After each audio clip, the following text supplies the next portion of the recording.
Video start करने से पहले एक छोटी सी आपसे इल्तिजा है कि पूरा वीडियो देखिएगा। मैंने स्क्रीनशॉट के साथ सारी चीज़ों को कंफर्म किया है। और अगर इसके बाद वीडियो आपको अच्छा लगे तो सब्सक्राइब करके मेरा चैनल उसको लाइक कर दीजिए। चलिए स्टार्ट करते हैं। Hello friends, welcome back to education with Sachin वे।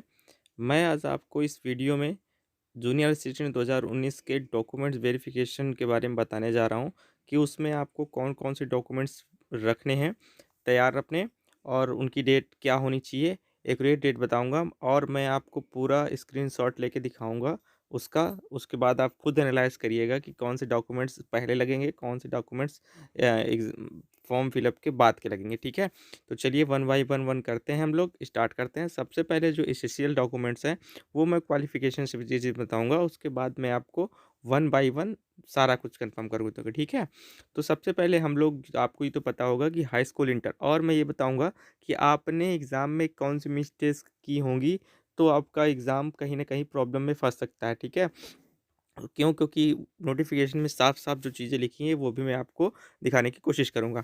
तो चलिए वीडियो को स्टार्ट करते हैं। फर्स्ट ऑफ और ऑल बताते हाई हैं स्कूल कि की आपको मार्कशीट क्या-क्या होनी चाहिए। डॉक्यूमेंट्स ज़रूरी होते हैं। Okay, okay, let's start. 12th की मार्कशीट होनी चाहिए, intermediate, after that graduation. 3 marksheet आपके पास होनी चाहिए अगर आप ग्रेजुएट हैं तो। अगर आप 12वीं पास है तो सिर्फ 10 और 12वीं की मार्कशीट चल जाएगी। उसके साथ आपको 5 फ़ोटो रखनी है। ठीक है, 5 फ़ोटो, हाई स्कूल इंटर की मार्कशीट, ये तो इसेंशियल है, सबके पास होनी चाहिए। ट्रिपल सी का सर्टिफिकेट होना चाहिए, या फिर किसी भी सरकार द्वारा, किसी भी कोई स्पेसिफिक नहीं है, किसी भी सरकार द्वारा मान्यता प्राप्त विद्यालय से या संस्था से आपके पास कोई सी भी कंप्यूटर की डिग्री होनी चाहिए। ठीक है, 2 हो गया। आपके पास आधार कार्ड होना चाहिए, पैन कार्ड होना चाहिए। इम्पोर्टेंट बात, मैं आपको एक बात ये बता दूं कि जो लोग ये कह रहे हैं कि आपका आय जाति उसके बाद का लगेगा, जो आप फॉर्म फिलअप किए थे जून 2019 में, उसके बाद के या अभी का लग जाएगा, तो मैं आपको एक नोटिस में दिखा रहा हूँ। आपको यकीन करना हो करिए, ना करना हो ना करिए। जहाँ तक मुझे पता है मैं आपको ये दिखा रहा हूँ कि आपका जितना भी डॉक्यूमेंट्स लगेगा सारा वो फॉर्म फिलअप के पहले का लगेगा। ठीक है, क्यों? क्योंकि आप खुद ही थोड़ा सोचिए, दिमाग लगाइए कि आपसे पूछा गया कि आपके पास आय जाति है, मान लीजिए, या आप कह दिया कि आप हाई स्कूल पास हैं, आपने उसमें टिक कर दिया, तो इसका मतलब आपके पास चीज़ें अवेलेबल हैं। और नोटिफिकेशन में ये लिखा हुआ है, आप लोग इसको देख लीजिए और खुद समझिए कि चीज़ें सही हो सकती हैं या नहीं। मैं आपको एक्सपेक्टेशन नहीं बताता हूँ, अब आपको मैंने दिखा दिया नोटिफिकेशन में। अब आप इसका क्या मतलब समझते हैं वो आप जानें। ठीक है, मेरे अकॉर्डिंग आप अगर मुझे समझते हैं, मैं मेरी बातें मानना चाहते हैं, तो मैं यही बता दूँ, आपको लाभ तभी मिलेगा जब आपके डॉक्यूमेंट्स उसके पहले के होंगे। ठीक है, और नंबर 1, नंबर दूसरी बात ये रही कि आप क्या कोई भी वो, आप अगर नाम मिसमैच है, सब आप फॉर्म में थोड़ा-सा भी नाम में मिसमैच कर दिए हैं, जेंडर लिखने में गलती कर दिए हैं, फ़ोटो आप अपने बजाय किसी दूसरे की यूज़ हो गई है, या फिर ऐसे सिग्नेचर आप ठीक-ठाक नहीं किए हैं, तो ये सब मिस्टेक्स काउंट की जाएँगी। और इसकी कोई भी, उसमें साफ-साफ फॉर्म में यही दिया हुआ है कि अगर आप ये सब मिस्टेक्स, सिली मिस्टेक्स करते हैं, तो आपका फॉर्म रिजेक्ट कर दिया जाएगा। ठीक है? चलिए देखिए, मैं और दिखाता हूँ आपको क्या प्रॉब्लम्स होनी है। इसमें देख लीजिए, साफ-साफ लिखा हुआ है, ऐसे अभ्यर्थी जो आवेदन सबमिट करने की अंतिम तिथि तक वांछित अनिवार्य अर्हता। अब देखिए, वांछित का मतलब होता है जो ज़रूरी अर्हताएँ हैं जो नोटिफ़िकेशन में दी गई हैं। ठीक है? ये होता है वांछित। नहीं रखते हैं, वे प्रश्नगत विज्ञापन के अंतर्गत विज्ञापित पदों के सापेक्ष आवेदन ना करें। ठीक है? क्योंकि वे पात्र नहीं हैं। आवेदन की अंतिम तिथि तक धारित वांछित अनिवार्य अर्हताएँ ही पात्रता विचारण हेतु स्वीकार की जाएँगी। अब यहाँ आपको देखना है, धारित वांछित अनिवार्य मतलब जो एक्यूरेट उसमें दी गई है, वो क्या कह रहा है, आवेदन की अंतिम तिथि तक ही मान की जाएँगी। तो इसमें आपको ये खुद सोचना है कि आवेदन जब दिया हुआ है इसमें आवेदन की अंतिम तिथि तक, तो अब आवेदन की अंतिम तिथि तक ही जितनी उसमें योग्यताएँ एलिजिबिलिटी दी गई हैं, वो मान्य होंगी, उसके बाद की नहीं मान्य होंगी। अब यहाँ देखिए क्या कह रहा है, आवेदन की अंतिम तिथि के बाद ग्रहण की गई कोई भी योग्यता मतलब अनिवार्य अथवा अधिमानी, अब अधिमानी का मतलब आप लोग समझ लीजिए, अधिमानी का मतलब होता है, अब देखिए अंग्रेजी में प्रेफ़रेंसेबल मतलब जिसको वरीयता दी जाती है, तो अब आप इसी में आपको अपना जाति का रख लीजिए, है ना? तो जाति में भी वरीयता मिलती है ना, तो वही होता है कि प्रेफ़रेंस पात्रता विचारण हेतु स्वीकार नहीं किए जाएँगे। साफ-साफ इसमें यही लिखा हुआ है। अब मैंने आपको प्रूफ़ दिखा दिया, इसके बाद आपका जो मन हो, जो विचार हो, वो आप सोच सकते हैं। मुझे जो उचित लगा, मुझे जो दिखाना चाहिए, वो मैंने आपको दिखा दिया। इसके बाद आप क्या सोचते हैं, क्या कमेंट्स करते हैं, ये आपकी समस्या है। जहाँ तक मुझे यही समझ आ रहा है कि इसमें आपको जितने भी डॉक्यूमेंट्स लगेंगे, जो भी एसेंशियल डॉक्यूमेंट्स हैं, वो आपके फॉर्म सबमिट होने से पहले के ही लगेंगे, ठीक है? अब आप लेके जा सकते हैं, जाइए, बाकी वरीयता वो लोग उसी को देंगे। क्यों? क्योंकि देखिए फॉर्म तो वो आपका ले लेंगे मान लीजिए, अब आपको अगर ओबीसी, एससी का कोटा नहीं दिए वो, मान लीजिए आप सर्टिफ़िकेट बनवा के ले गए, सिंपली समझिए, सर्टिफ़िकेट बनवा के ले गए, आपने लगा दिया, वो उन्होंने ले लिया, ठीक है? लेकिन जब फाइनल मेरिट आई, फाइनल मेरिट में आपको वो जो प्रेफ़रेंस देना चाहिए ओबीसी का, वो नहीं दिए। तो आपको कैसे पता चलेगा कि हाँ, हमारा ओबीसी का प्रेफ़रेंस मिला कि नहीं मिला, एससी का प्रेफ़रेंस मिला कि नहीं मिला?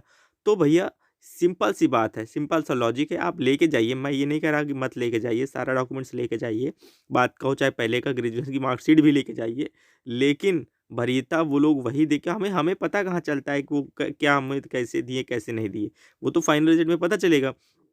अब हमें क्या पता चलेगा प्रेफ़रेंस में कि हमारा हुआ कि नहीं हुआ? ओबीसी का अब ये थोड़े ना हम देखेंगे कि ओबीसी में कितनी सीट थी, कितने में हमारा हो गया, हमें वरीयता मिली कि नहीं मिली। अब जितने होने होंगे, हो जाएँगे, वो फाइनल मेरिट पे दिखा देगा। हमारा हुआ रहेगा, तो यस कर देगा, नहीं हुआ रहेगा तो नो कर देगा, काम खत्म।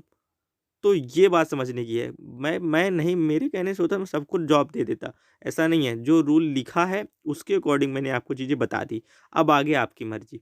चलिए और कुछ दिखाता हूँ। अगर उधर से बातें नहीं समझ आई तो ये देख लीजिए। इसमें दिया हुआ है 13वें नंबर पे देखिए आवेदन स्वीकार किए जाने की अंतिम तिथि तक सभी तक अभ्यर्थियों को उपयुक्त बिंदु 3 की सारणी 1 में उल्लिखित पदों के लिए। अब बिंदु 3 में आपको दिखा रहा हूँ देखिए पहले।